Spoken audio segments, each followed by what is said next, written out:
안녕하세요, 여러분. 네, 컴퓨터 일반 요약지 프로그램 언어 부분을 진행하도록 하겠습니다.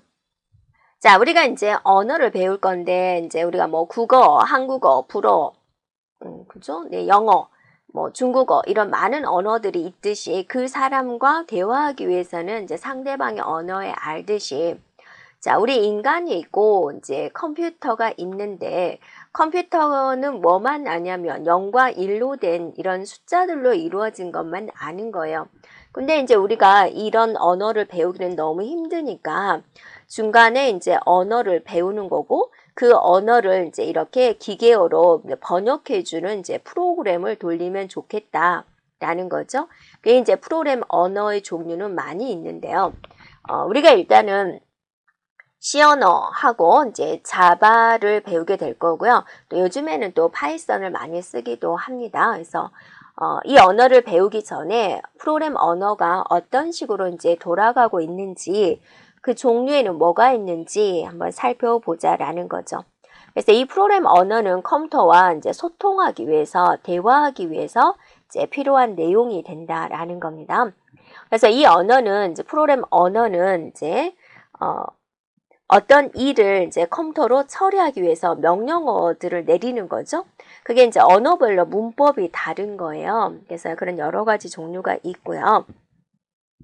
그래서 이 프로그램 언어에는 이제 구분을 해보면 이제 저급 언어가 있고요. 네, 고급 언어가 있습니다.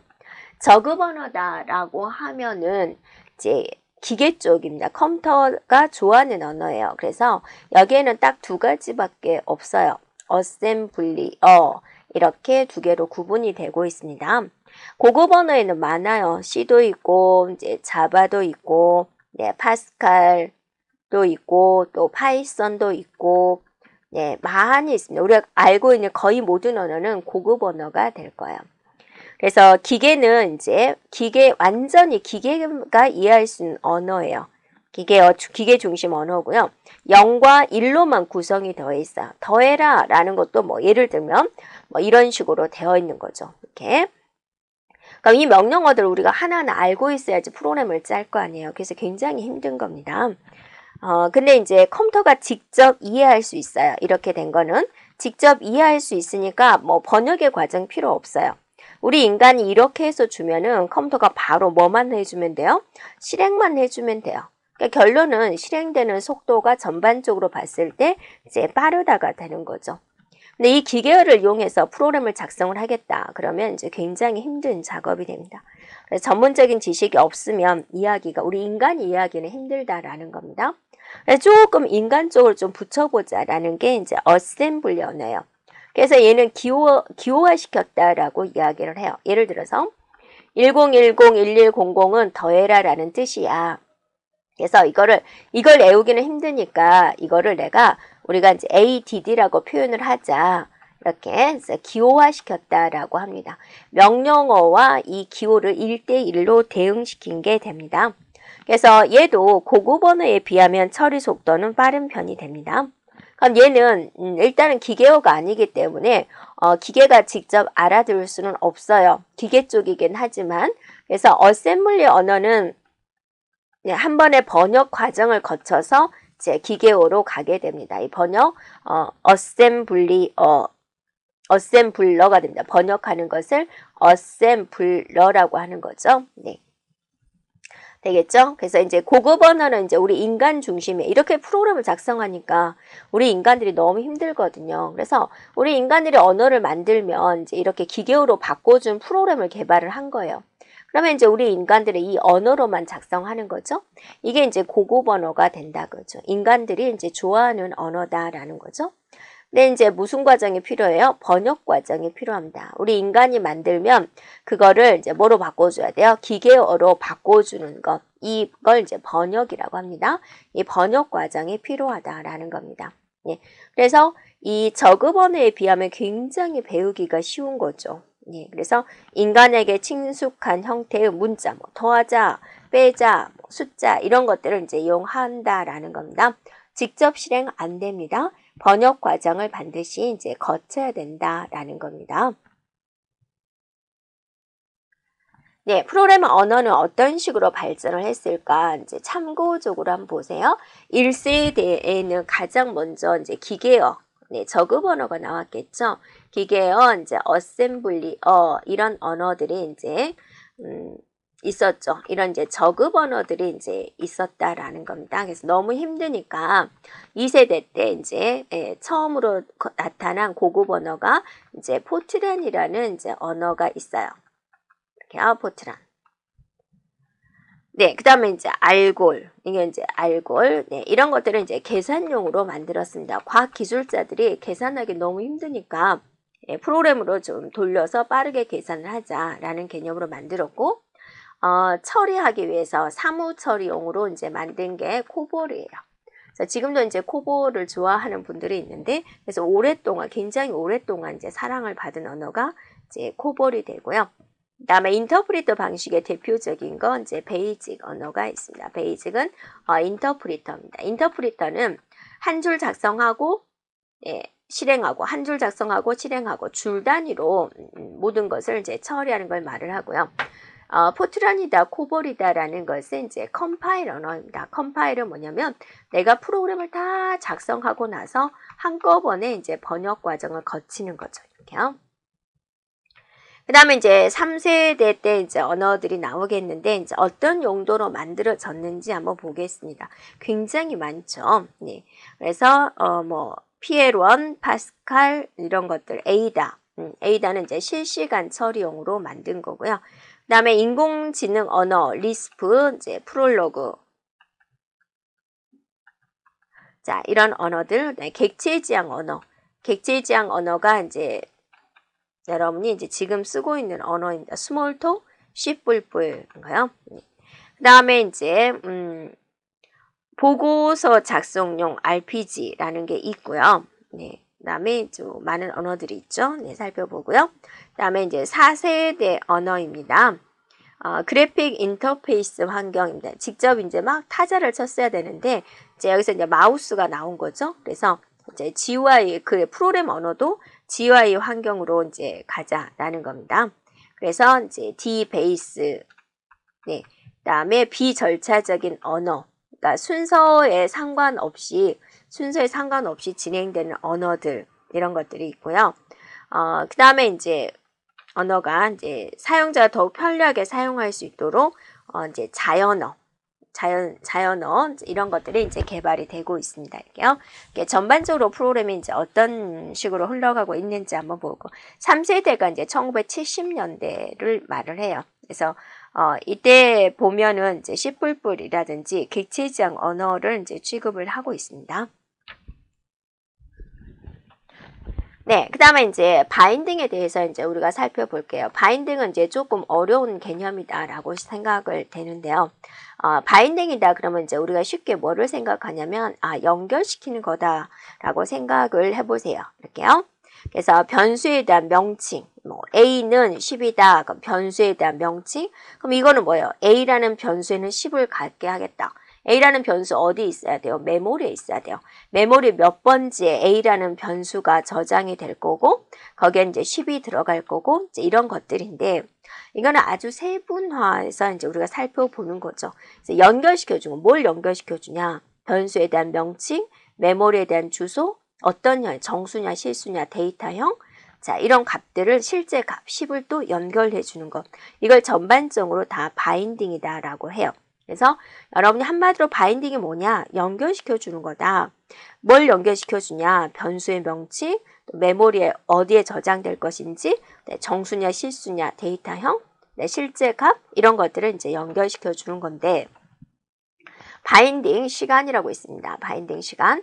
언제 연결시켜 주냐? 그래서 이제 세분화가 되는 겁니다. 그래서 변수들에 대한 속성이 완전히 결정되는 시간. 이런 것들을 우리는 바인딩 시간이라고 그래요. 이 바인딩 시간은 이제 동적 프로그램 종류에 따라서 틀립니다. 동적 바인딩이 있고, 그다음에 이제 정적 바인딩이 있어요. 언제 값이 정해지느냐, 언제 형태가 정해지냐 그렇게 따라서 동적 바인딩이다라는 것은 이제 뭐냐면 명령어 수행되는 때, 명령어가 수행될 때, 이게 이제 결정이 되는 거죠. 그럼 여러분이 이제 언어에 대한 번역 과정을 이제 우리가 한번 살펴볼게요. 그러니까 그 전에는 이제 우리가 번역 과정 한번 살펴보면 우리가 이제 고급 언어로 프로그램을 작성을 하죠. 그걸 우리는 원시 프로그램이다라고 합니다. 이게 이제 번역 과정을 거쳐서 기계어로 바뀌어지죠. 네, 기계어가 이제 무슨 과정을 거치냐면 하나의 이게 목적 프로그램이 되는데 하나의 목적 프로그램이 단독으로 실행할 수도 있지만 몇 개의 프로그램이 연결돼서 사용할 수도 있죠. 그럼 우리는 이제 연결시켜줘야 돼요. 그거를 링크한다라고 합니다. 링크 앤 편집 과정을 거쳐서 이제 하나의 로드 모듈이 만들어지게 됩니다. 그럼 이게 주격 장치로 올라가줘야 돼요. 적재. 네, 그래서 비로소 이제 프로그램이 이제 실행되는 겁니다. 이렇게요. 이 동적 바인딩은 명령어 수행 시간에 이제 결정이 되는 거죠. 그 전에는 알지 못하고 실행을 시켜봐야지 알 수 있는 것이다라는 겁니다. 네. 그리고 실행되는 중간에도 이제 속성이 변경할 수 있어요. 이렇게요.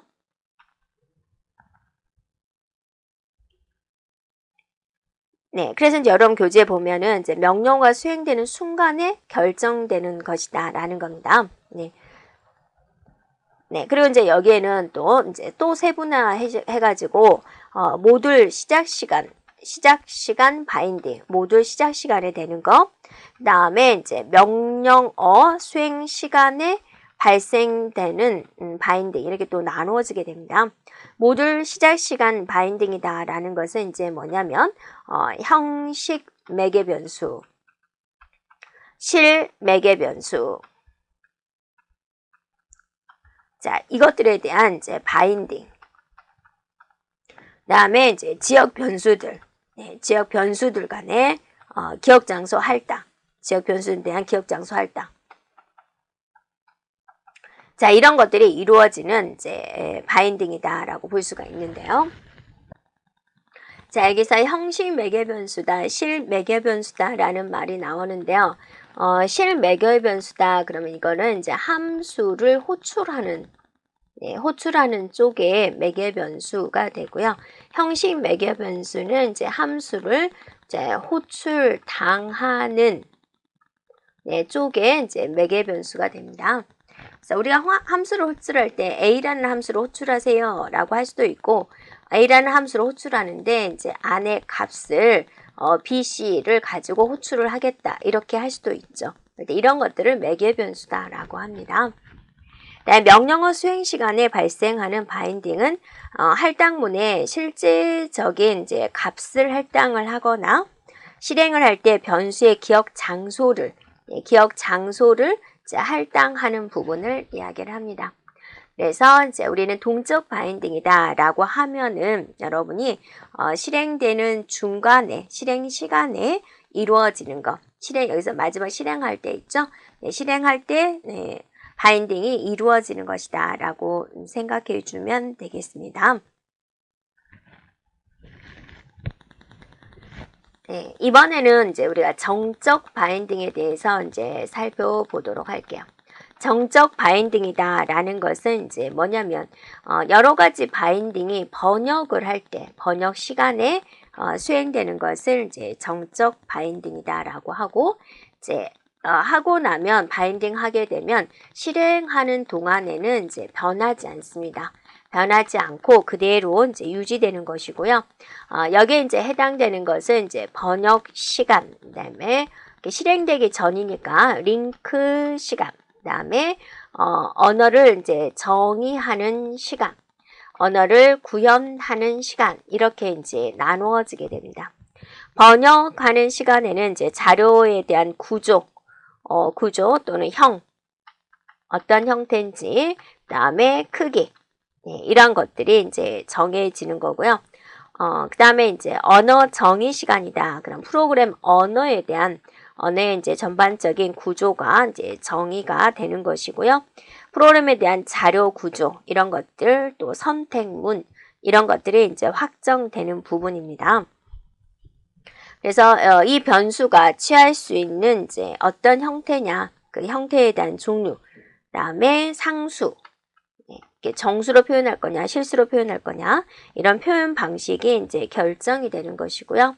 언어 구현 시간이다라는 것은 이제 뭐냐면 언어에서 허락하는 이제 정수에 대한 자릿수 몇 자리로 할 건지, 그다음에 이제 실수의 유효 자릿수는 이제 어디까지인지, 자, 이런 것들이 이제 정해지는 시간이다라고 볼 수가 있습니다. 네.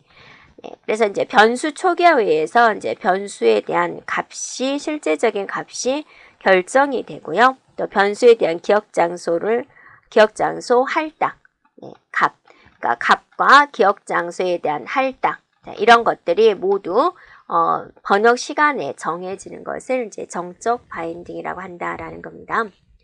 네. 그래서 이제 정적 바인딩과 동적 바인딩을 이제 한번 비교를 해보자라는 겁니다. 그래서 동적이다, 이제 정적이다 한번 비교를 해보자라는 건데요. 정적 바인딩은 언제 할당이 되는 거예요? 네, 실행하기 전에 미리 다 결정이 되는 거죠. 그래서 이런 모든 것들이 이제 메모리에 이제 여기에 이제 적재가 되어 있는 거죠. 실행하기 전에. 자, 동적은 실행하는 중간에, 네, 실행 중에 메모리를 이제 할당을 받는 거죠. 네. 그래서 이제 실행 중에 하기 때문에 이제 융통성이 있다. 네. 바뀔 수 있습니다.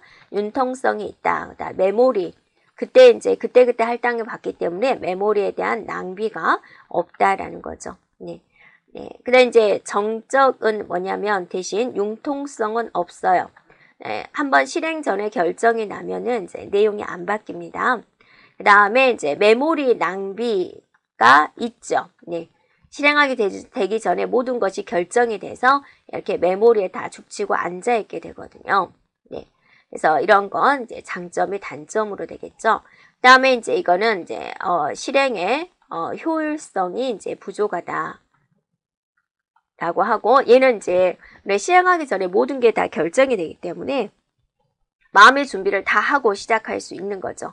그래서 실행을 할 때 이제 효율성이 좋다라고 이제 이야기를 하고 있습니다.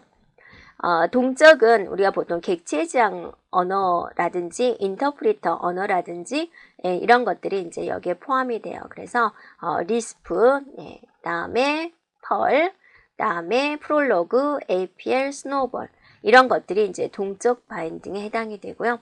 정적 바인딩은 이제 거의가 컴파일 방식이 됩니다. 포트란, 알골, 코볼 이런 것들이 이제 정적에 해당이 됩니다. 그래서 동적 바인딩에 해당되는 시간입니다. 자, 모듈의 가동 시간, 프로그램 호출 시간, 자, 이런 시간들이 포함이 되고요. 실행하는 중에 메모리가 할당이 되기 때문에 실행하는 중간에 이제 객체를 사용하는 그런 시간이 이제 필요하고요. 이루어져 있고요.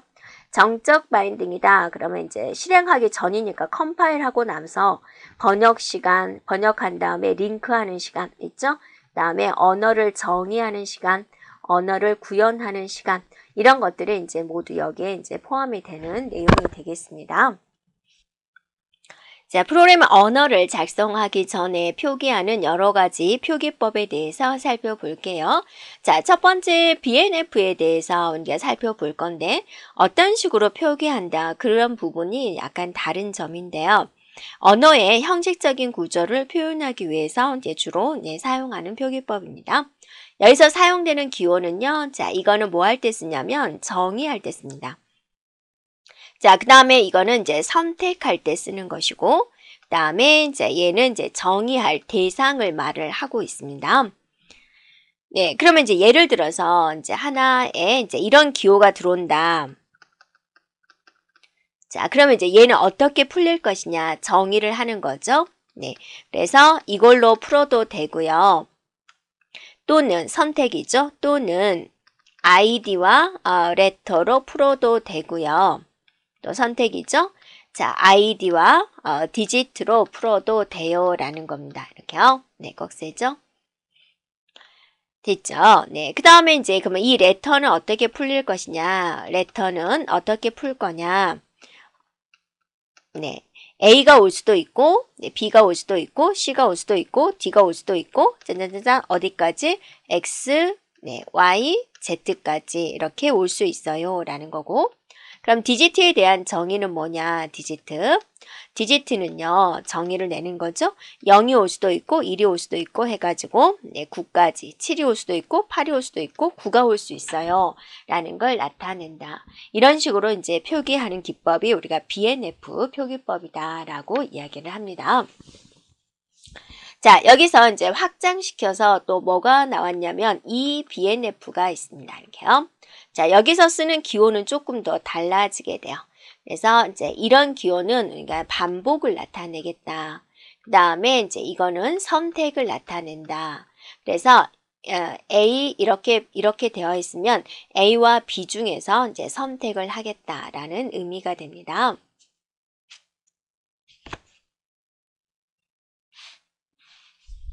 자, 그러면 이제 우리가 살펴볼게요. BNF를 이제 확장시켜서 이제 보다 쉽고 간단하게 표현할 수 있는 표기법입니다.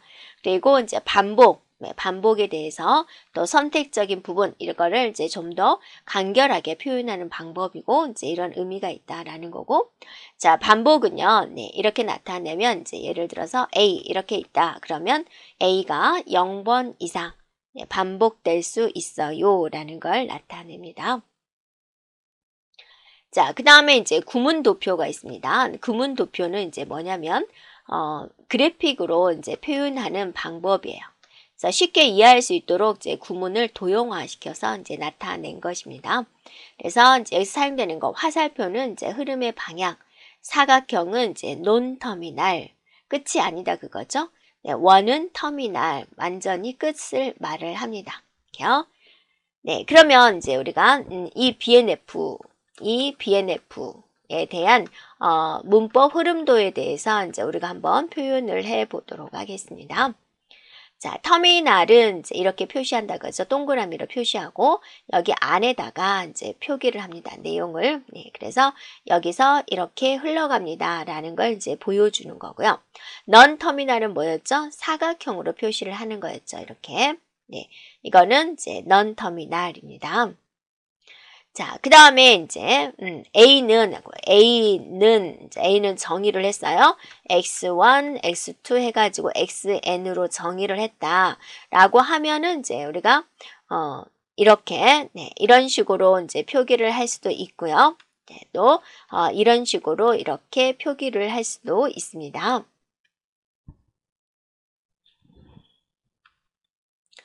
자, 그 다음에 이제 여러분이 이제 이거는 뭐라 그랬죠? 이렇게 A는 이제 이렇게 정의하는 거예요. A1, A2 또는 A3 해가지고 AN, 이 중에서 이제 하나를 이제 선택을 하는 거죠. 선택이죠. 이거를 이제 우리가 기호로 나타내면 어떻게 돼요? 이렇게 해가지고 이렇게 빠져나가면 되죠. 그래서 여기가 A1, 여기가 A2 이런 식으로요. 네, 그래서 이렇게 막 다 연결이 되어 있겠죠. 그래서 A, N 이렇게 이제 표현을 합니다. 그 다음에 또 여러분이 A는 자, 이 기호가 뭐라 그랬죠? 네, 이게 뭐였어요? 네, 반복이죠. 네, 그래서 이렇게 가는데 여기를 이제 뭐를 반복하느냐 이렇게 오면 되고 여기에 뭐가 있어요? 이제 A가 있으면 된다라는 거죠. 반복. 네, 그 다음에 이제 A는 자, 이렇게 되어 있으면 뭐라 그랬죠? 네, 선택이다 라고 그랬죠. 그래서 이렇게 가도 되고 여기를 거쳐서 이렇게 가도 되고 자, 이런 식으로 이제 A군요. 자, 이런 식으로 이제 표기를 할 수가 있다라는 거죠. 네. 그 다음에 이제 A는 A1이거나 A2거나 이렇게 선택을 한다라는 거죠. 자, 이렇게 되어 있는 경우는 우리가 어떻게 표현을 할 수 있을까?